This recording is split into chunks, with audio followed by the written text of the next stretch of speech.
Hello guys, आज हम बात करेंगे अपडेटेड रिटर्न के बारे में कि ये अपडेटेड रिटर्न होता क्या है, इसको करने का हमें फ़ायदा होता है या फिर हमें नुकसान होता है।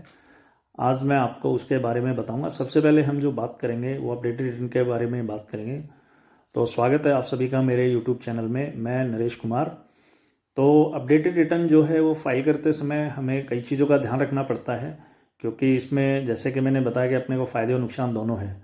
तो अपडेटेड रिटर्न वह व्यक्ति फाइल कर सकता है जिसके रिटर्न पिछले 2 या 3 साल के जो वो फाइल करना भूल चुका है किसी कारण से, या उसने समय से फाइल नहीं किया।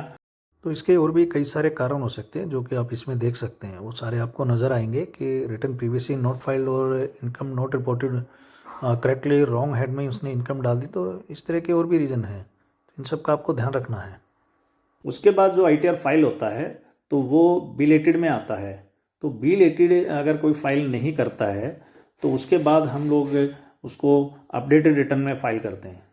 तो अपडेटेड रिटर्न इस तरीके से हम लोग फाइल कर सकते हैं। अपडेटेड रिटर्न कौन फाइल कर सकता है?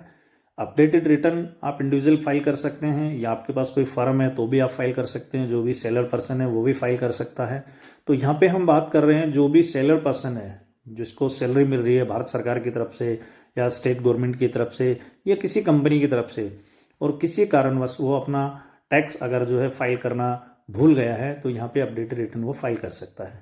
अभी काफ़ी सारे बंदों के पास जो है मैसेज आ रहे हैं कि आप जो है अपडेटेड रिटर्न फाइल कीजिए। जो अपडेटेड रिटर्न फाइल होता है तो वो अंडर सेक्शन अपना 139(8)A के तहत फाइल होता है।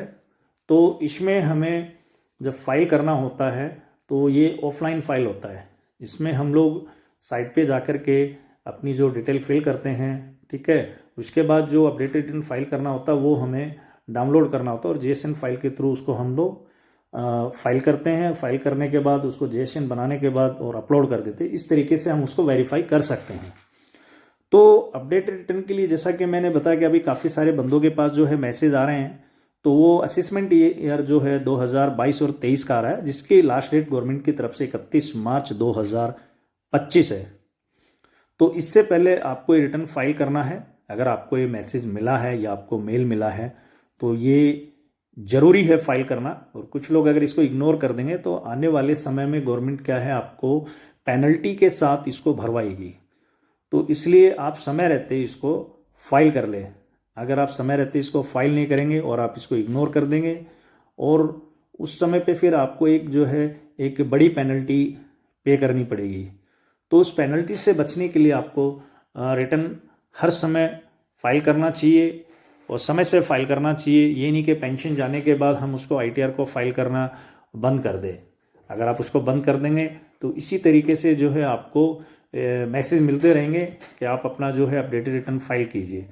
यहाँ मैं आपको बता दूँ, कुछ लोग ये सोचते हैं कि जो अपडेटेड रिटर्न हम फाइल करते हैं तो हमारा जो उस समय पे टैक्स कटा है तो टैक्स का जो पैसा है हमें वापस मिल जाएगा। बिल्कुल नहीं, वो पैसा बिल्कुल किसी को भी रिटर्न नहीं मिलता।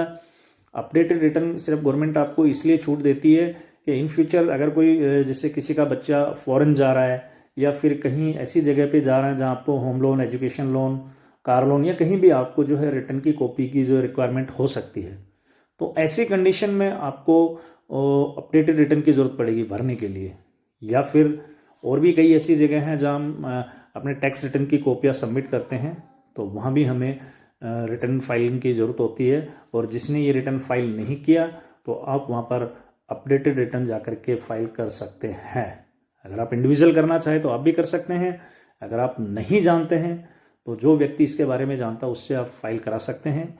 इसकी जो पेनल्टी की मैं अगर बात करूं तो इसकी जो पेनल्टी है वो 1,000 रुपये से स्टार्ट हो जाती है और उसके ऊपर गवर्नमेंट उसकी इनकम के अकॉर्डिंग उससे पेनल्टी चार्ज करती है। तो जो भी व्यक्ति अपडेटेड रिटर्न फाइल करता है तो उसकी पेनल्टी गवर्नमेंट टैक्स के साथ साथ उसका 25% से लेके और 50% तक पेनल्टी उसको लगा सकती है जो आपकी इनकम होती है उसमें। यहाँ पर रिटर्न आपको बिल्कुल नहीं मिलेगा, ध्यान रखना। और इसका जो टाइम पीरियड होता है जो हम अपडेटेड रिटर्न फाइल करते हैं वो 12 महीने से लेकर के और हम लोग 24 महीने तक इसको फाइल कर सकते हैं। ये नहीं कि मैं पिछले 5 साल का या 6 साल का अपना जो है अपडेटेड रिटर्न यहाँ पे मैं फाइल करा लूँ, वो बिल्कुल यहाँ पे फाइल नहीं होगा। इस चीज़ का आपको ध्यान रखना है। इसलिए समय रहते हुए मैं आपको बार बार ये बात जोर देकर बोल रहा हूँ कि समय रहते हुए आप अपना इनकम टैक्स रिटर्न फाइल कीजिए, जिससे आपको कोई पेनल्टी वगैरह ना भरना पड़े। और ये चीज़ और ध्यान रखें, अगर आप मान लीजिए ITR 1 फाइल कर रहे हैं और आप गेम या लॉटरी या म्यूचुअल फंड या दूसरी तरह की चीज़ें, तो उसके लिए आपको ITR 2, 3 या 4 जो भी आपको लागू होता है वो आप यहाँ पे फाइल करेंगे। ध्यान रहे यहाँ पर अगर आपका किसी प्रकार का कोई भी सवाल है तो वो आप कमेंट में जाकर मुझसे पूछ सकते हैं और मैं कोशिश करूँगा आपके सभी सवालों का जवाब देने का समय पर।